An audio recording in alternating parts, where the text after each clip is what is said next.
Tuhan bersamamu dan bersama rohmu. Inilah Injil suci menurut Matius. Dimuliakanlah Tuhan.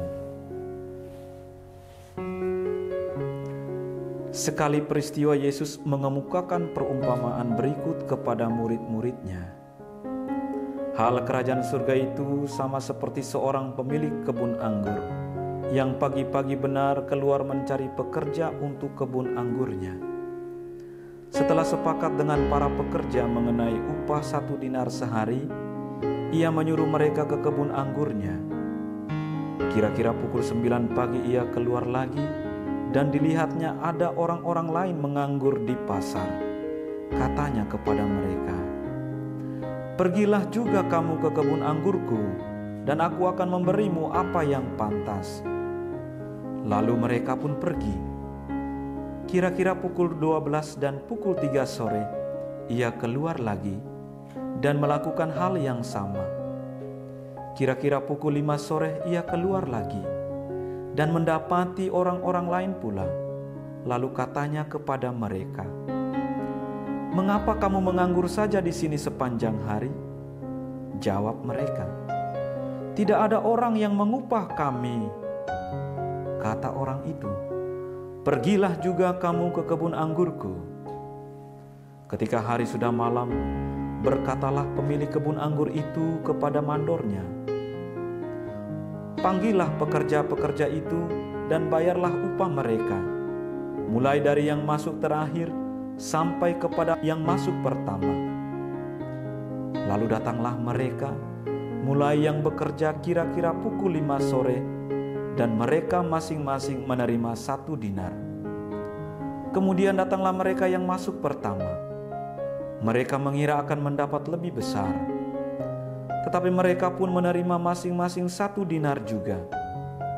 Ketika menerimanya, mereka bersungut-sungut kepada pemilik kebun itu, katanya, "Mereka yang masuk terakhir ini hanya bekerja 1 jam, dan engkau menyamakan mereka dengan kami yang sehari suntuk bekerja berat dan menanggung panas terik matahari." Tetapi pemilik kebun itu menjawab seorang dari mereka, "Saudara, aku tidak berlaku tidak adil terhadap engkau. Bukankah kita telah sepakat 1 dinar sehari? Ambillah bagianmu dan pergilah. Aku mau memberikan kepada orang yang masuk terakhir ini sama seperti kepadamu. Tidakkah aku bebas menggunakan milikku menurut kehendak hatiku? Atau iri hatikah engkau karena aku murah hati?" Demikianlah orang yang terakhir akan menjadi yang pertama, dan yang pertama menjadi yang terakhir. Demikianlah sabda Tuhan. Terpujilah Kristus. Saudara-saudari terkasih, khotbah kita pada Minggu 24 September 2023 diambil dari Menjemaat edisi Agustus dengan judul "Tuhan murah hati kepada semua orang". Saudara-saudari terkasih, sabda Tuhan yang disampaikan kepada kita pada minggu ini menggambarkan kemurahan hati Allah. Kemurahan hati Allah itu sungguh istimewa.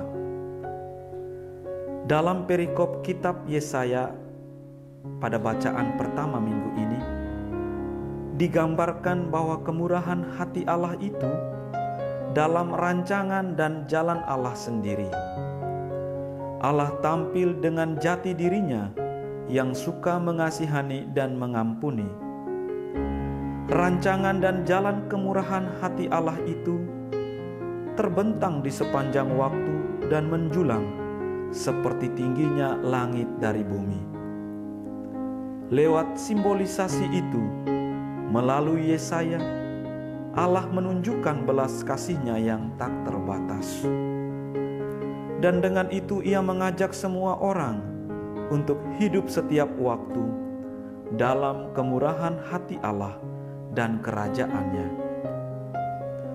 Pengajaran Yesus hari ini berkaitan dengan pewartaannya untuk menyatakan kerajaan surga.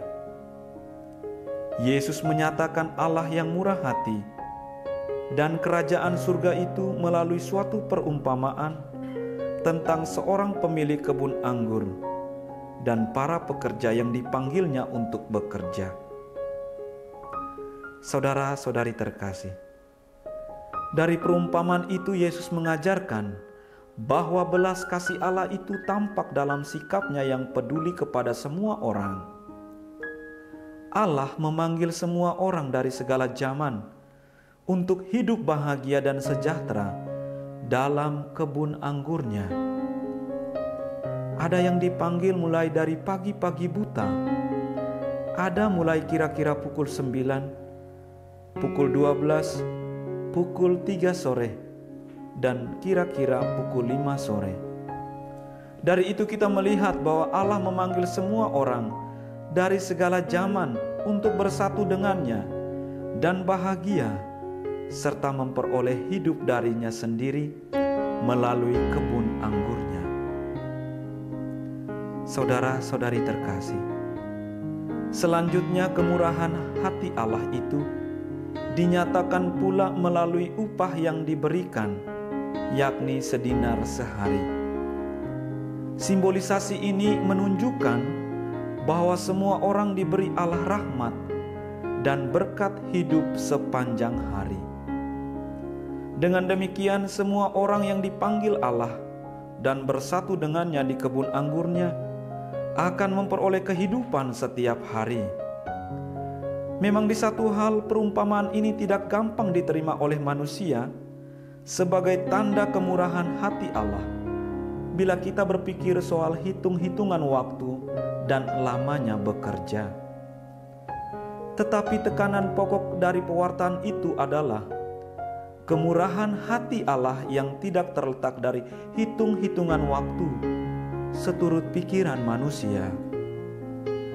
Kemurahan hati Allah tidak terbatas dengan perhitungan waktu, tetapi terletak dari kemurahan hatinya untuk mencintai, menyelamatkan, dan membahagiakan, serta menyatukan semua orang di sepanjang waktu dalam kebun anggurnya, dalam kerajaannya.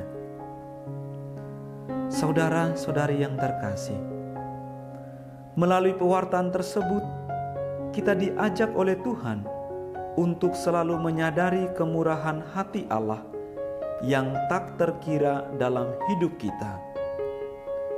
Ia akan selalu mencari kita dan mengajak kita untuk menikmati kemurahan hatinya dalam perjalanan hidup kita setiap hari. Untuk itu kita diajak Tuhan untuk membuka diri akan panggilan Tuhan untuk bersatu dengannya. Kemauan kita untuk menanggapi panggilannya dan menjadikan kita sebagai rekan kerja Allah adalah suatu panggilan yang selalu terbuka. Dengan itu, kita kiranya sadar dan mau ambil bagian dalam rencana kerajaan surga yang dirancang oleh Allah sendiri. Saudara-saudari terkasih, semoga kita semua semakin terbuka akan kemurahan hati Allah, dan kita pun menjadi bagian dari kemurahan hati Allah itu melalui karya dan pelayanan kita dalam hidup yang dirancang oleh Allah sendiri. Dan semoga kita semakin dapat hidup dan bersatu dengan Kristus serta berpadanan dengan Injil Kristus. Amin.